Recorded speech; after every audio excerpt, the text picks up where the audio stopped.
Good morning guys. So magandang umaga. Welcome po sa Rabbit Frost Airsoft. Ayan, may pangalan na tayo. Rabbit Frost Airsoft. So,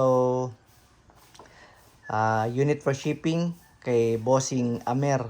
Salamat ng Labangan, Zamboanga del Sur. So sir, paalala lang, Mindanao kayo. So yung sinend ko na Sultan Kudarat is 10 days bago nakarating. So antay-antay lang, wag magpapanik kung matagal, okay? So, ang kinuha sa atin ni Sir ay Colt 1911 Colt Combat Elite.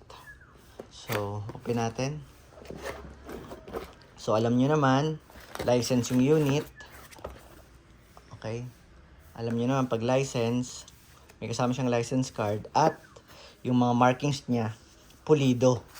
Ginaya siya talaga sa totoong unit, sa totoong firearms. So, ito yung unit mo, sir. So, pagbukas mo pala, meron siyang dalawang silica gel. So, ang nag-manufactured nito, Army Armament. Tapos, collaboration siya ng EMG, Colt, and Cybergun. Ito yung, yung license card. So, may designated yan na serial number para makita nyo yung legit yung unit. So, nakita nyo, sir, basa-basahin pa. Automatic, pag bago ko i-ship, inaano ko na yan. Nilulug ko. So, ito yung unit, oh. Para siyang carbon yung grip niya. Full metal yung unit. Metal tong trigger guard, slide, lower frame. Yan. Metal yung hammer. So, ito lang hindi metal sa kanya. Para siyang carbon. Pero polymer lang siya, pero yung texture niya, oh. Ang ganda ng markings. Markings ng Colt. Ayan. Commander model. Automatic 9mm Luger. Ayan. So, kompleto. Ayan, oh. Kompleto ang markings. So, ito. Meron lang siyang dot na iron sight dito. Tapos dito, naka-fix din siya na iron sight sa rear at sa front. May serration siya dito. Ayan. Tapos, meron siyang thumb safety or manual safety. Gumagana lang yan pag nakakasa.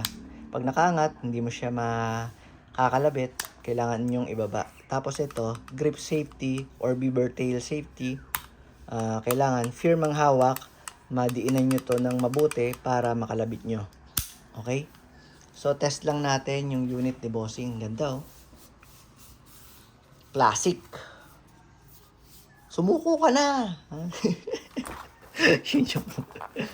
So, ito. Ayun, purple yung niya, anti-freeze. Yung, magazine gasket. Ayun, oh. Purple. So, ito yung unit mo, sir. Nakita mo, ayun, dito. Kung saan may mas malaking awang, doon ka maghuhulog ng bala.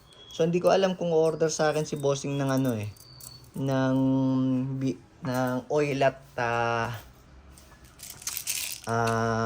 na oil at BB loader. So, pagka may BB loader ka, ito sir, huwag mong bibitawan kahit masaktan ka. Huwag mo siyang bibitawan. Ano rin siya, double stack. Hindi siya single stack. 1911 na double stack.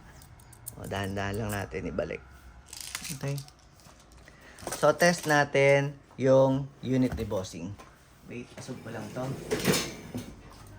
Angat lang natin to. Yep! O, so, Bossing, malakas dapat ang insert ng magazine. Teka lang, may gas ba to? Puputok ko agad, wala pang gas. Parang gago. So, ganito dapat. Nasa baba ang hawak ng magazine. Firm. Huwag bibitawan. Tapos, nasa taas ang, taas dito nyo ilalagay dyan sa parang silver na yan. Dito ko na lang yan sa akin na i-adjust ko na kasi yung camera. Okay. So, 5 to 6 seconds lang kaya niyang makaubos ng 2 punong magazine. So, ito yung unit mo, Bossing. Malakas ang insert ng magazine. Kasa. Bitaw. So, firing.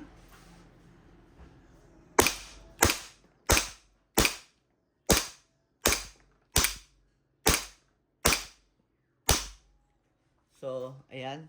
Ibig sabihin, open slide, wala na siyang bibis. So, release lang magazine lagi pag natapos gamitin. Tapos, baba lang natin tong slide lock. Then, rest the hammer by pressing the trigger. Maraming salamat, bossing Amer. Salamat ng Zamboanga.